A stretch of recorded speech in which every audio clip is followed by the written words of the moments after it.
लिंग पुराण में 7 गलतियां बताई है कंगाल होने की। ये गलती अगर आपने भी करी है तो जिंदगी में कितना भी पुण्य करोगे उसका फल नहीं है। आज की कथा को लिखकर रखना, शायद तुम्हारी जिंदगी संवर जाए। लिंग पुराण में 7 गलतियां बताई है व्यक्ति को बर्बाद होने की। पहली गलती है, उसमें से अगर आप स्वीकार कर रहे हैं ये गलती तो समझ लो कि गलती आपने करी है।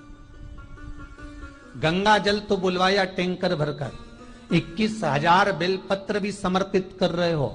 आप मंदिर के अंदर बैठ गए, दर्शन करने वाला आता रहा, किसी को अंदर प्रवेश नहीं दिया। आप गंगा जल चढ़ाते रहे, आप बेलपत्र चढ़ाते रहे, आप स्वयं पूजन करते रहे, और दूसरा व्यक्ति ना जाने किस भाव से, किस रूप में आकर भगवान की सेवा करना चाहता था। पंडित जी ने आपके चक्कर में उसको जल नहीं चढ़ाने दिया, पंडित जी ने आपके चक्कर में उसको बेलपत्र नहीं चढ़ाने दिया। पहली गलती यह हो गई कि भगवान के भक्त को भगवान से दूर कर दिया गया। अब उठा लो श्रीमद् भागवत कथा। 2 देवताओं ने गलती करी थी। एक ब्रह्मा जी ने गलती करी थी कि गाय बछड़ों का हरण कर लिया था। 1 वर्ष होने में 1 दिन था तब ब्रह्मा जी ने गाय बछड़े वापस दिए थे। दूसरी गलती इंद्र ने करी थी, जल वृष्टि करी तब भगवान कृष्ण को गोवर्धन पर्वत उठाना पड़ा। दोनों देवताओं ने गलती करी, पर भगवान कृष्ण ने इंद्र को क्षमा कर दिया पर ब्रह्मा को क्षमा नहीं करा। क्यों नहीं करा? क्योंकि इंद्र को क्षमा इसलिए करा क्योंकि इंद्र ने जब जलवृष्टि करी तो सारे ब्रजवासियों को भगवान के चरणों में लाकर छोड़ दिया। सारे ब्रजवासी गोवर्धन पर्वत के नीचे आकर बैठ गए, भगवान के चरणों में आ गए। और ब्रह्मा ने जो गलती करी वो ऐसी गलती करी कि भगवान से गाय और बछड़ों को दूर कर दिया। जो भगवान से भगत को दूर कर दे उसको शंकर कभी क्षमा नहीं कर सकता। इसलिए बर्बादी का पहला कारण आप भक्त और भगवान में दूरी बना दी। दूसरा कारण, भगवान की जब पूजन कर रहे हो, 21,000 बेलपत्र चढ़ा रहे हो, गंगा का जल चढ़ा रहे हो, चंदन चढ़ा रहे हो, अबीर चढ़ा रहे हो, गुलाल चढ़ा रहे हो, तो तुम्हारे भीतर ये अहंकार, जब तुम पूजन करके उठो तो उठते समय तुम्हारे भीतर अभिमान नहीं होना चाहिए कि मैंने जो अनुष्ठान करा उसके बराबर कोई नहीं कर सकता। तीसरा कारण कहा कि भगवान की सेवा तो आप कर रहे हो, भगवान की चाकरी में तो आप लगे हो, भगवान की आराधना भी कर रहे हो, दिया भी लगा रहे हो, धूप बत्ती भी लगा रहे हो, स्नान भी करा रहे हो, पंचामृत स्नान भी करा रहे हो, सारी पूजन अर्चना सब तुम कर रहे हो। पर हो सकता है इस पूजन अर्चना में आप केवल 3 घंटा पूजन करते हो और बाकी के समय किसी न किसी की जीवात्मा को दुख पहुंचा रहे हो। एक कथा में एक बात कही थी कि भले मंदिर में दिया मत लगाओ, भले मंदिर में जाकर धूप बत्ती मत जलाओ, भले मंदिर में जाकर भोग मत लगाओ, भले मंदिर में जाकर जल मत चढ़ाओ, कुछ मत करो, भले भगवान को नए कपड़े मत पहनाओ, भले तुम्हारी मर्जी पड़े भगवान को भोग मत लगाओ, पर शास्त्र कहता है कुछ मत करो, पर एक काम जरूर करना कि किसी के चेहरे पर प्रसन्नता ला देना तो मंदिर में दिया जलाने के बराबर होगा। किसी के चेहरे पर चमक ला देना, प्रसन्नता ला देना तो अगरबत्ती लगाने के बराबर होगा। किसी गरीबड़े के, किसी दुखी के चेहरे पर अगर तुमने प्रसन्नता ला दी तो वो भगवान को कपड़े पहनाने के बराबर होगा। मालूम पड़े तुम मंदिर में पूरी सब्जी बांटो, मंदिर में भोजन कराओ, मंदिर में सारा पकवान चढ़ाओ, और कोई तुम्हारे कारण अगर दुखी है तो तुम्हें वो सुख का भान नहीं हो सकता। तीसरा कारण है हमारा, वो सुख नहीं पी सकता। चौथा कारण है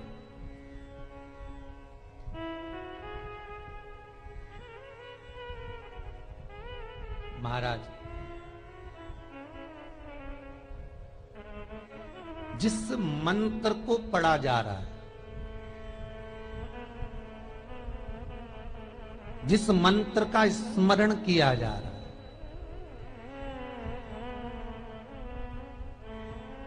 जिस भगवान की माला को हम जप रहे हैं, हम पाठ कर रहे हैं, उसमें त्रुटि। उठा लीजिए दुर्गा सप्तशती। दुर्गा सप्तशती का हिंदी अनुवाद में एक थोड़ा सा दृष्टांत दिया है, आपको मालूम होगा।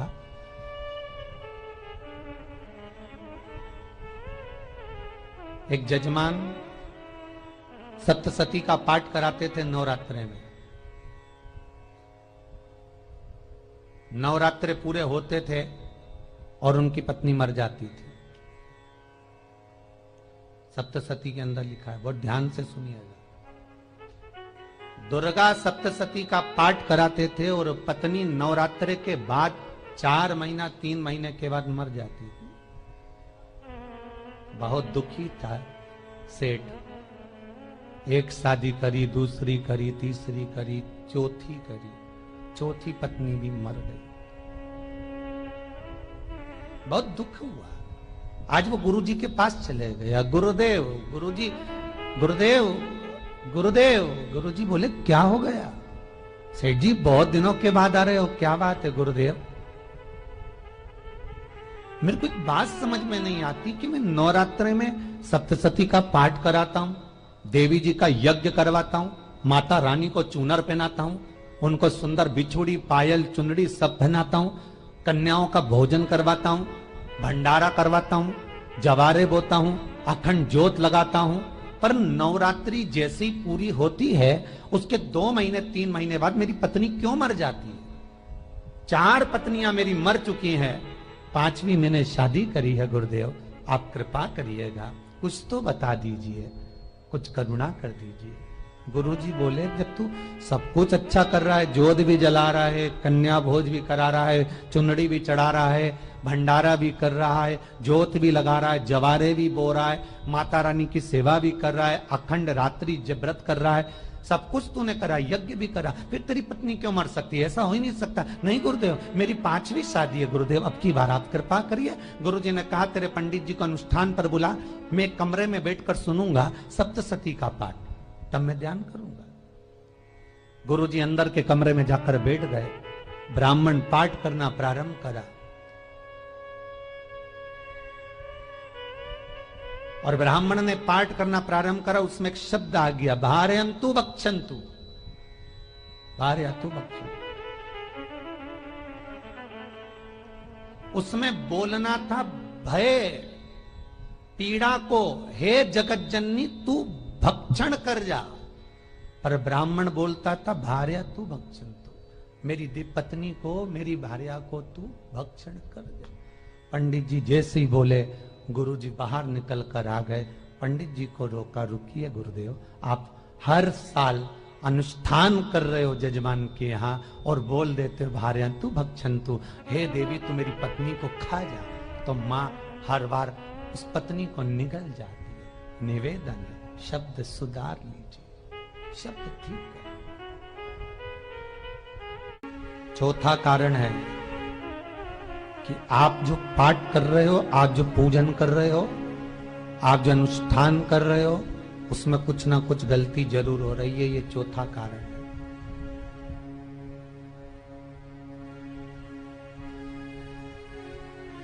एक बार पूरे घर के लोगों को बिठाओ, अपने घर के लोगों को, मम्मी से पूछना, मम्मी तुम कौन कौन सा पाठ करती हो? एक बार मम्मी से पूछना। फिर एक बार पापा से पूछना, पापा आप कौन कौन सा पाठ करते हैं सुबह? फिर बहू से पूछना, भाभी आप कौन कौन सा पाठ करती हो?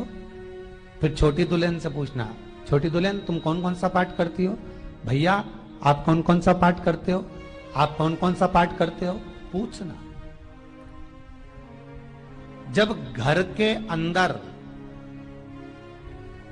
बड़ी बहू अलग तरह का पाठ कर रही है, छोटी बहू अलग तरह का पाठ कर रही है, मंजली बहू अलग तरह का पाठ कर रही है, माँ अलग तरह का पाठ कर रही है, पति अलग तरह का पाठ कर रहा है, तो उसका जो प्रभाव है, कौन सी चीज कहां टकरा रही है, जिसके कारण घर में रोग इतना है कि कोई सही होने वाला ही नहीं है। अब तुम कहो कि सीवर वाले गुरुजी ने उपाय बताया, हमने बहुत करा, पर सही क्यों? तो सही क्यों नहीं हो रहा है? उसका कारण है या तो बड़ी बहू जो पाठ कर रही, या सास जो पाठ कर रही, जो पति जो पाठ कर रहा है, नाते जो भी उस घर के अंदर रहकर जो पाठ अर्चना कर रहा है, उसमें जरूर कुछ ना कुछ ऐसा हो रहा है जिसके कारण वो काम नहीं कर पा रहे। उसमें कुछ ना कुछ गलती हो रही है जिसको तुम समझ नहीं पा रहे, जिसको तुम अपने आप को बहुत विचार करते हो कि मेरे बराबर कोई नहीं कर सकता, मैं शंकर की भगत, मैं राम की भगत, मैं कृष्ण की भगत, मैं जो करती हूं बहुत अच्छा करती हूं, मैंने जो किया बहुत अच्छा करा, पर हो सकता है उसी कारण आपको दुख झेलना पड़ रहा।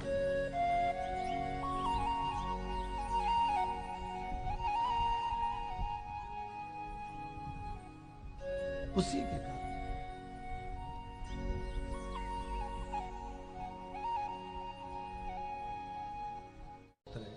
महाराज, हमने जो दान किया, हमने जो पुण्य किया, हमने जो सत्कर्म किया, वो किस जगह पर लगा?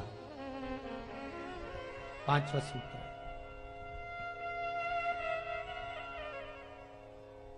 जो आप दान कर रहे हो, जो आप पुण्य कर रहे हो, सत्कर्म कर रहे हो, वो किस जगह पर लगा? ये पांचवा सूत्र। फिर निवेदन करेंगे, गाय, बेटी और लक्ष्मी 50 बार विचार करना, तब किसी को देना। बेटी किसी ऐसे को मत ब्याह देना जो जुआ खेलता हो, मदिरापान करता हो, मांसाहार करता हो, वेश्यावृत्ति करता हो। वो बेटी का सम्मान नहीं करेगा। बेटी रोएगी तो कन्यादान करने वाले को रोना पड़ेगा। दूसरे नंबर पर गौ माता, गाय ऐसे ब्राह्मण को दान मत देना कि ब्राह्मण के घर में खुद रहने की जगह नहीं और गाय को ले जाकर तुमने दे दिया और उस ब्राह्मण ने जब तक दूध दिया बांध कर रखा, एक तगाड़ी बाल्टी साड़ी के चक्कर में ले लिया, सोने के सींग के चक्कर में ले लिया और बाद में वही गाय कसाई के हाथ में बिक गई और कसाई ने काटा तो बद्दुआ तुमको लगी। बेटी, गाय और लक्ष्मी, पैसा भी किसी ऐसे भिखारी के कटोरे में मत दान देना कि जिसने ले जाकर मदिरापान में लगा दिया, जुए में लगा दिया, वैश्यावृत्ति में लगा दिया। अगर जिस भिखारी के कटोरे में पैसा दिया उसने शाम को ले जाकर मदिरापान में, जुए में लगा दिया, तो लक्ष्मी रोती है कि तूने मुझे गलत जगह पर दिया है, इसलिए अब तुझे रोना पड़ेगा। तब व्यक्ति को रोना पड़ता है, फिर व्यक्ति रोता है। गाय, बेटी और लक्ष्मी 50 बार विचार करो, क्या सही जगह पर दे रहे हो? और अच्छी जगह पर दोगे तो संपदा भी बढ़ती है, सुख आता है। अगर बेटी सुखी रहेगी तो मायके के लोग सुखी रहेंगे, गौ माता सुखी रहेगी तो संसार सुखी रहेगा। और आपने जो धन दिया, आपने जो पैसा दिया किसी भिखारी के कटोरे में, अगर उसने गलत जगह पर लगाया तो रोना तुमको पड़ेगा। किसी आजकल के भिक्षुकों को अगर रोटी दे दो तो लेते ही नहीं, आटा दो तो नहीं लेते।